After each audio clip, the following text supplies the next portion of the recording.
Hey there crew, it's Mark. Today's video we're going to be checking out two different planners that I use in a weekly experiment that I did to see if I might want to use a different type of notebook or planner instead of our blank traditional bullet journal that I've been keeping for the past 8 years. I always love to experiment with different ways to potentially take on a new system or a new way to approach things, and in both of these cases I still found myself wanting to keep the core parts of the bullet journal method intact just because I know it works so well for me, but maybe in a different notebook format. So the two different planners we're checking out today are going to be the Night Owl planner. This is from Owl Paper. This is a very interesting type of planner. It is a pre-printed, but not dated. So no dates in there. You put in your own. That has a very interesting approach to their weekly and their daily views with some calendars and schedules. I'll tell you right up front, I had a little bit of an interesting kind of reflection on this as I went into it, thinking about the bullet journal method itself, which is kind of interesting. We'll get there in just a second. And the other one we're going to be checking out today is actually the Analog notebook. This was a disc-bound planner from Ugmonk. Now, I've been a longtime fan of the Analog cards from that company, and I use them all the time at my desk, not necessarily for work, but just in personal spaces. And this is the type of notebook that just has dot grid pages in it, so you really make it whatever you want, but something a bit more interesting because I've never really succeeded with disc-bound notebooks and planners before, but I wanted to see if the Analog cards mixed with this notebook could potentially be something that I could use instead of my normal blank dot grid notebooks that I've been using for the past several years, like I mentioned. So we'll go ahead and start off with the Owl Paper first, go through kind of what this was, how I used it, pros and cons, and then we'll take a look at the Ugmonk Analog system and see about how that one worked out as well. Now, I was first introduced to these with their 6-month at a time planners, which were always very interesting. They were a bit smaller, so A5 is a new size to them that they've been trying out. And this was always very interesting to me because this is another kind of grid notebook. It has open pages, it has calendar pages. This was actually a pre-printed weekly that I tried out, and it didn't quite work out for me. I did actually partner this with a bullet journal in the past, and it was an interesting kind of approach, but I really felt like I was duplicating efforts in a notebook as well as this planner. So the idea here is that this one would kind of replace both of those things. I wouldn't need to have a notebook and that planner together. The size was great. Everything was good. Let's go into the actual details of what's inside of this to really kind of get a good look. Now, something that I really did appreciate about this, and what Marissa does with her notebooks as well, she's very small business, designs these on her own.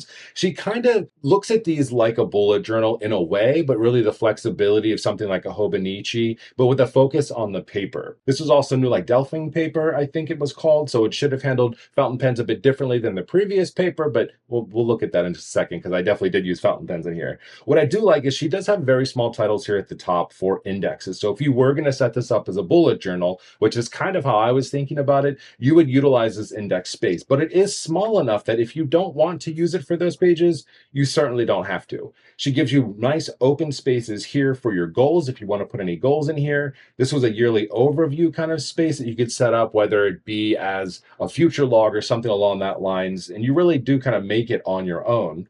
Then you had a yearly overview in here as well. And then we start to get into our monthly overview calendar. I will tell you, one of the things that I got the most out of these type of planners is this overview calendar. So much so that I actually created one for myself inside of my bullet journal this year because I really like that overview. See, the thing is that I haven't found a lot of love for the future log in the bullet journal method necessarily. I never really felt like I was using it the right way or how I wanted to. And when I'm pre-planning, I loved the look of looking over a calendar instead of just lines on a page all over the place. So this planner already had that built in. Now it's not a lot of space. It's still an A5 size, but when I compared it to what I was already doing inside of my bullet journal that I made myself, it was about the same amount of space as I was seeing here as well. So overall, fine with that. I could write inside of it. I put my own dates on here so I could pick this up, put this down whenever I wanted to.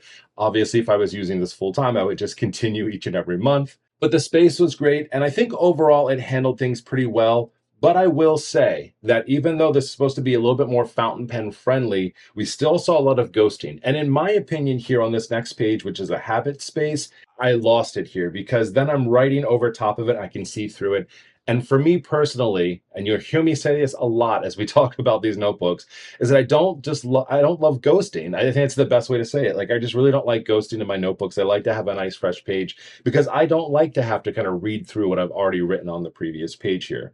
I also felt like some of these calendars, and we'll talk about the schedules and stuff like that in just a minute, were kind of small for this A5 size. I think when you have a smaller size, some of these maybe could work out a bit better, but I felt like this could have been, a little bit more space on the page personally. This is a lot of stuff. I mean, this gives a lot of real estate on things that I could potentially do inside of this notebook, no doubt about it. But it was just, I don't know. I don't think that I would really want to use it also, like I said, because I don't know what I would do with the rest of the space, and I can see through the pages. And that was really kind of throwing me off, to be honest. Now, you have that monthly overview, which is great, does some high level planning.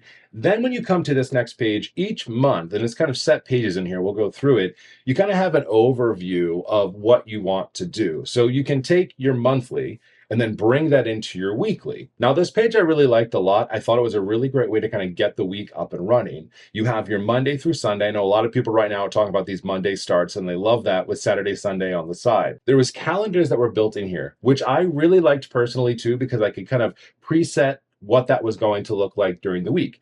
Overall, loved this page, right? But then when we go to our next page and then we start to get into our dailies here, this is where it got very interesting, because along with the dailies, you have a schedule down the side here. I think up front, I really felt like I was going to love all of these schedules because I like the idea of it. I use my bullet journal for work, so therefore, why wouldn't this also work for me too? The problem is that I really felt like I was being very repetitive, and maybe this is just the way that I was using it and putting things in here. But if I'm putting like what's going on Monday, then I'm going to go ahead and put that again kind of on here as well. And then I'm doing that every single day. And I felt like it kind of defeated the purpose of this weekly overview page, because then I'm just doing that daily anyway. Again, this might have just been the way that I was planning, the way that I was approaching it. Maybe others would treat it a bit differently. I'm not saying it's a bad thing. I'm just saying that I did feel like there was a lot of repetition and duplication, which most of the time works for me, but not this close. I can flip a page, look at what's going on, and then get into the rest of my week. From a space perspective, I did feel like the space on this page was really nice. I really liked the amount of space in this A5 versus the smaller notebook that they had before. I liked that everything was here. I filled in each day. I basically used the bullet journal method in here though, right? Task, notes, migrating things back and forth is how that worked. I didn't mention it also, but I also like that there are page numbers down here as well, very small in the corner. That always makes me happy that I don't have to fill it out myself. Because this was a test, I wasn't going to fully fill this up as if I was taking it on like my actual bullet journal. I knew that it was only going to be a week's test.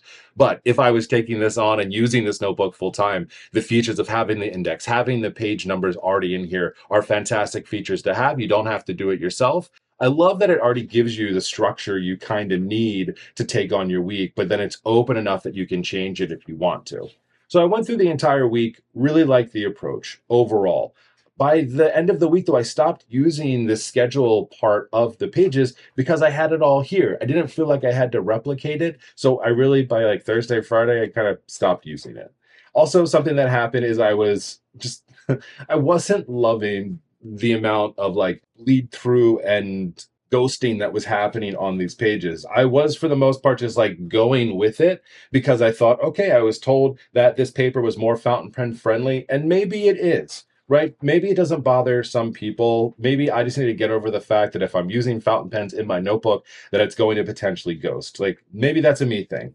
But this kind of stuff here where the ink is actually bleeding through the page and not just, ghosting on the page where I can see it, is something that did bother me. And I totally skipped this page here because I just couldn't with this. Like, I'm not going to write over where I'm already not just seeing words, but in some case the ink is coming through. So I just skipped a whole page. There is definitely enough paper in here, right, to skip a page. There's no problem with that at all. So we went through that entire week, and I just decided that I was going to kind of call it quits for this as a potential replacement for my bullet journal in an Art Journal notebook, just because of the ghosting and some of the bleed through with the fountain pens.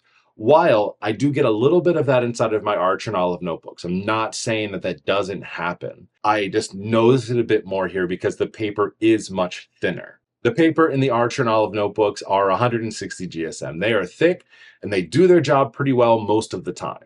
Now, the paper inside of this is Delphina. Hopefully I said that right earlier, but this is 80 GSM paper. So it's kind of up there with the Leuchtturm paper a little bit, but it's supposed to be more fountain pen friendly. Let's just kind of put it that way. From the discussions that I had, it was supposed to be better with fountain pens. And again, maybe I'm just not as familiar because I'm so used to using them in a different notebook. I'm not saying that it's bad or I'm like trashing this planner, because it is a good planner, at least how it's laid out overall. but it's just something that I just know in my heart. Like, I'm not going to be able to write on the opposite side of a page that's doing that. I've kind of outgrown kind of sticking with that for myself. But if you're the type of person where it doesn't bother you, you're using regular pens in here, I don't think you're going to have an issue whatsoever. Not at all. You're using a regular gel pen, you're going to be okay. But for me, fountain pens are just a part of my life now. Like, I literally have an entire space behind me because I love fountain pens and I love using them. So I'm not going to stop using fountain pens for the sake of a notebook. I need to find a notebook that's going to work with me and not me trying to work for the notebook just to make it work. From a pro's perspective, I don't want to get too far into the cons of at least when the paper and pens, there are a ton of pages inside of here. There's 384 pages total in this notebook. There is a lot of space inside of here. As a 6-month bundle, which is what all of this is here, you're going to get that monthly spread page here, the habit tracker that we showed before, you get the weekly layout, and then you get 8 timeline pages. So that's the one thing about this too, is that even if you have to skip a day or you have more notes than the other, you have more than a week's worth of page to go inside of here, or you can do something with that extra page if you want to. Then after you pass through that, you get into your other pages, right, as you go through. So really you do have like your weeks that are set up inside of here to do whatever you want before you go into that next kind of setup. And then once you get past the last week inside of here, you have about 50 pages of quote unquote blank. They still have the schedule over here on the side, but you just don't have to worry about like those monthly overviews after that. So there are pages you can kind of write, do collection pages, whatever you want inside of here. I personally would have just loved straight blank pages and not having the schedule that's over here as well. I just think that if you're not the type of person that's using that, so it's kind of not difficult to write over top of it, but it's also like not exactly like perfect to write over top of it. So you're still kind of staying over here on the right side of your page and not really fooling over here on the left. Sure, you could do a lot with it, but just from a planning perspective, I think it's just important to kind of be like, yeah, this is kind of what you got here. So my overall thoughts on this are that there's a lot of pages in this notebook. I love that there's titles in there, but it's not kind of forcing you to do one thing or another if you don't really want to. I think that if you want to use this with regular pens or even extra fine fountain pens, I think you're going to be okay. The paper will hold up. It is 80 GSM. The Delphine paper is supposed to work better with fountain pens. I think I might have just been using medium or a little bit larger fountain pens, maybe the ink. It's hard sometimes with all of that stuff. So if that's not you, right, you want to try something totally different, that's okay. But if fountain pens aren't you, right, you like your ink pens or whatever you're using, your fine liners, this could be perfect for you. I do think you have to be aware, though, like I mentioned, about the paper, that you're going to have that ghosting that's going to happen on that pages. It's not ultra thick paper, right? You're still going to maybe get a little bit of that. If that doesn't bother you, fine. But you do have to be careful of this notebook with some of the bleed through, though. And again, a lot of that has to do with the ink that you're using and the type of pen. And if you're running over it more than once, we did see some bleed through on this page. And I just think it's important to go ahead and just put that out there. So as you're making decisions for your next planner, maybe this is the route you want to go because of the setup, but maybe the materials you're using here might want to be a little bit different. So the next one we're going to be checking out is going to be the Analog notebook system. And I'm calling it a system, even though this is really a blank notebook with rings and dot grids. It works along with their analog cards. Now, I've been a longtime fan of the Ugmonk Analog cards. I love the setup of them. I love having the today cards and writing things on there. I love that we have our next day cards to write things that are going to happen kind of way in the future. And then even having someday cards, which are even further than that need to happen out from what you're doing. So my thought here is, what if I could use the analog system with the cards along with this notebook and kind of pair them together? I had a few assumptions, though, going into this, because why read the descriptions of everything? Let's make assumptions. The thing I love about the Ugmonk cards is they are a really nice, thick card stock. I can write on these with fountain pens or any type of pen, and I never have to worry about the bleed through or anything happening. Also, they're cards, so it's rare that I'm too worried about any of that happening, because in most cases, you're using these cards one day at a time, or how I like to use it is using it until almost all of the tasks are complete on the card before picking a new one. I don't like to waste my cards. They're very nice. I think because they're nice quality, I treat them, I baby them a little bit more than I would just a scrap piece of paper or maybe like an index card, for instance. And many times I actually do use the back of these cards. And as you can see, even though I've written on this with fountain pen, I can flip it over and I'm still good to go on the other side for notes, additional tasks, kind of anything extra that I might want to write or draw on there. So I kind of assumed that the notebook was going to be the same way, but I quickly realized that I was completely wrong. Now, typically, I don't like ring anything because I'm a lefty. And so as I write with things, my hands are always hitting this. But the quality of this is super nice. These are brass rings. And I thought, you know what? Instead of using this notebook like this that I would normally, I'm going to go ahead and just turn it like this and use it where I can just flip up the pages and write across the pages and not have to worry about anything getting in my way. Now, as you will see here, I had to do some pen tests. But what I realized is that this paper is not the same as the cards that come as a part of this analog system. The disc-bound journal is a bit different. It is going to be 70-pound smooth white paper. There's no doubt about that. So if we're comparing it even to the notebook that we just used, this is 80-pound paper. This is 10 pounds less. And this isn't necessarily built for fountain pens. Nowhere does it say, like, this is fountain pen friendly paper. And I think most of the time, most journal companies aren't coming out with that because I'm sure it's a smaller percentage of people maybe that are using fountain pens inside of their journals. I could be on the outliers as I love it. I know a lot of my community likes it, but it doesn't mean that everyone uses one. So I don't think that they have to necessarily be built for me or for us as fountain pen users. So just right up front, I'm just sharing that because this paper inside of here, not the most fountain pen friendly in the world. So I wanted to test that out first. And that means that I went ahead and used all of the common materials that I use inside of my bullet journal and planner. So we have like the Sarasa Mark-On, the Tom Studio markers. Now, again, these use fountain pen ink inside of them, but come in a much different type of package with a felt tip. I wanted to use some darker gel pens, doodler markers, Ferris wheel press, highlighters. And then down here at the bottom, I actually went ahead and used 3 different fountain pens that I had currently inked to see how they would do. Now, when we flip that over, you can see the few things. Well, one, that you are going to get a little bit of ghosting. Now, with some of the regular like gel pens, no, you're okay. It's not actually terrible. But as we went down the line and used darker markers, we used dot markers, clean dot markers, things along that line, they were bleeding through the page, especially the dot markers. Like that put down a lot more ink on that page. And that was something that like we see a lot more of. And the fountain pens too, depending on the pen and the ink as always and how much you're pressing down. This was an OmniFlex nib, which tends to put down more ink, but in certain spots it was bleeding through the page. Now, coming into this notebook and quickly realizing that the cardstock was not the same as the paper that's inside of this notebook, I kind of knew that this was going to happen. And I had to kind of reset my expectations because, like I said up front, I really felt like this was going to be it. They found a disc-bound system that was going to work really well for me. But right off the top, I was like, oof, if I'm not going to be able to use fountain pens in here, I'm not going to be happy. But because it's one sheet at a time, and I would completely just be like, okay, I'll only use one page at a time, I gave it a try for the week, mixing it with the card system to see how it would work out. Now, I also had to do just some other quick tests because I was like, hey, you know, the other thing I really like to use inside of my bullet journals?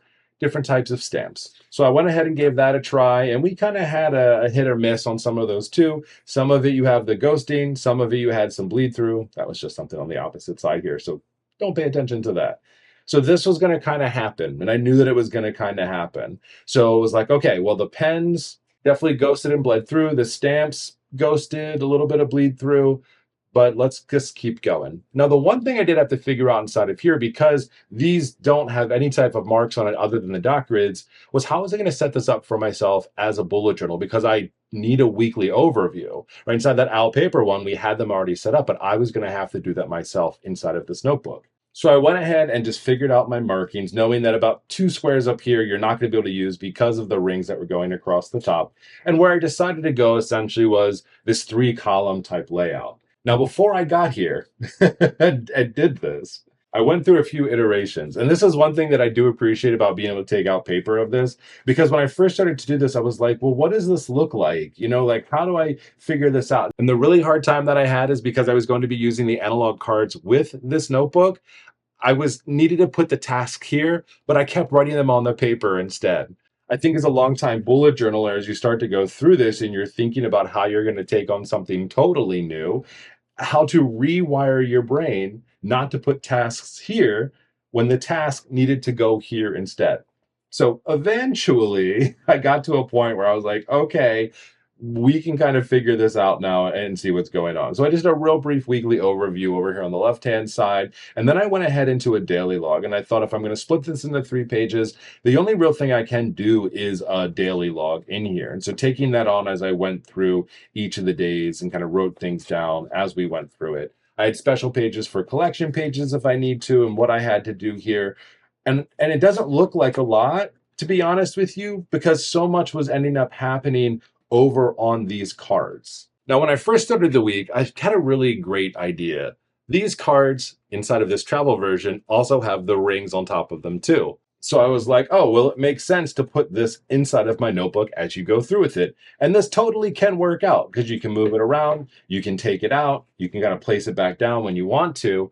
But what I realized working from home is that I didn't need to just have this in my notebook because I have my Ugmonk stands. And the one great thing about Ugmonk and the stands is that it's right in front of your face. And I think this is probably the most important part of this system is that it's standing up so you can see it. So I quickly went from keeping it inside of here to moving it into my Ugmonk stand that I already have, which stands upright and is in front of my face. Now, if you're not working from home and you're taking these cards along with you when you go through, I think that this and keeping them inside of your notebook is a really great idea. You can put a few in there, keep a few in your pocket, do whatever you want to do. But if you're not moving around a lot, I don't think that you need to use the mobile version of this in this discbound version because you can just get the regular cards that work with the stands and just have them all in one space. But like I mentioned, having these cards is super helpful. And I really liked the fact that I could keep them on here. Now, I wanted to tell you kind of how I use them because I don't use them like everyone else does. And maybe other people use them the way I do too. I don't really know.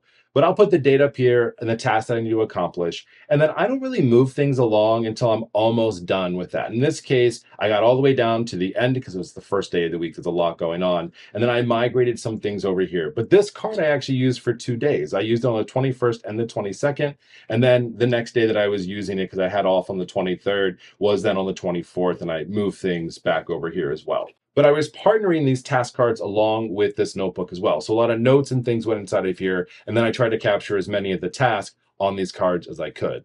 Now, the one thing that I did do differently inside of this paper, realizing that fountain pens weren't going to be it, is I actually used my Tom Studio pens.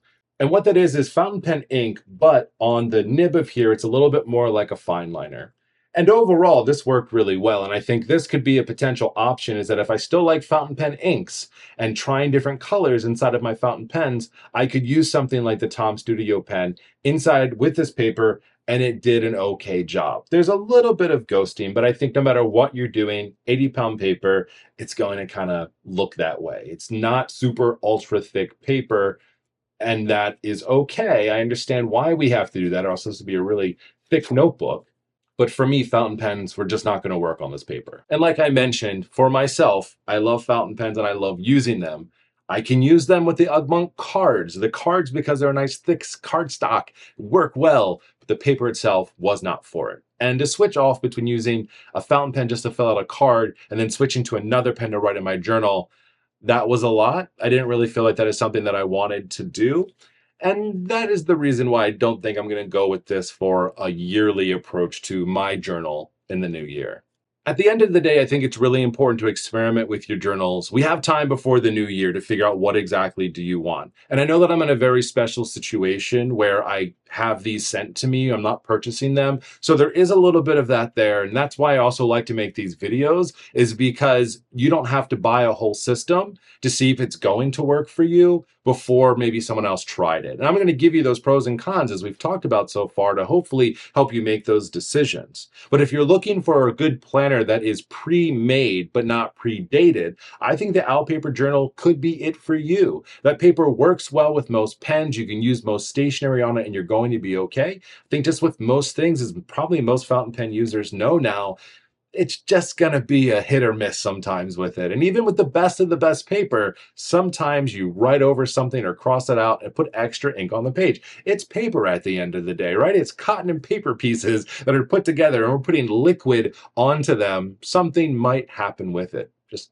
part of our reality, right? But if you like regular pens, ink pens, gel pens, anything like that, I think it's a good option and it can work for you. And like I mentioned, you can use fountain pen ink in there. It's not that you can't. You just have to kind of roll with the punches. Now, the Ugmonk system is a little bit different, is that if you really want to live in that Ugmonk space, and I love the analog system. Like I said, the card system's probably one of my favorite things that I've used along with my bullet journal or even separate of my bullet journal sometimes, just does its job right.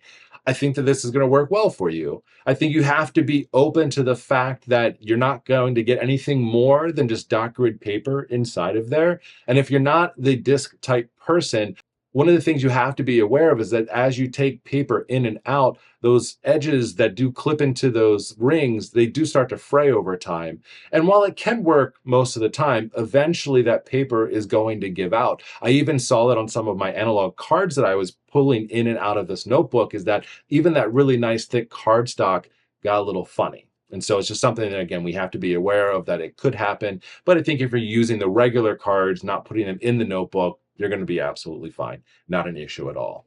Now, if you also really like the system and putting other things in here, Ugmonk does sell a hole punch that you can use. I didn't have that to be able to use in this video, but if you want to put different types of paper in here, I mean, if I really wanted to, and I found a paper that I really liked that was in this size, I could totally make my own notebook utilizing the nice brass rings and a hole punch and kind of that whole thing. But that's not something I'm interested in doing right now. I've tried that before. It didn't quite work out. I didn't kind of go along with it. These pre-made notebooks that are already bound with paper that I can trust, that's more the direction that I want to go. But if you're a DIYer, you want to figure it out, it could work out well for you. Again, regular pens inside of here are going to work out great. So using this as a notebook is going to be a nice and easy way for you to kind of use the system together if you wanted to, or even just using the notebook by itself, writing down your task and your notes all together is fine. I'm going to keep this notebook off to the side of my desk, as I have with any type of like notepad or small notebook, for quick ideas. I actually really like the idea of being able to pull those pages out, reshuffle them around and organize them if I need to, but it's not going to be my approach for my bullet journal approach for work and for life. I need to find something a little bit different. So this is why I'm glad I experimented now before kind of going all in on that. My goal with these types of videos is to give as much information as I can and to be honest with you. I think that's probably the most important part, especially in planning and stationery and journaling as a whole, is knowing that you can trust someone who's telling you this, not just trying to sell you something. If you want any of these things, awesome. I've got links for you down in the descriptions that you can check out. If you're not sure if it's going to work out for you, you can head over to their sites when they have sales and different things like that, or get small free samples and try it before you buy it. Every company is a little bit different on what they can do with that, but I think it's a good way to see if you like it before you go all in. I'd love to hear from you down in the comment section if you have found the notebook or planner system or the right kind of mix of things that are making you happy and excited for the new year. Let me know down there what you're doing. Let's share the love. Let's share the ideas. That's what I love about this community. We always find and recommend cool things for other people to try. So make sure you drop them down below. I'm excited to continue to explore my options. I think I have some new things in mind that I might want to try. So of course we'll have some videos coming up on some other ideas. If you're looking for other journal reviews though, I do have an entire playlist over here for you to check out that goes through other notebooks that I've tried before that maybe could work out for you. Definitely check them out, and I'll talk to you next time, friends. See ya.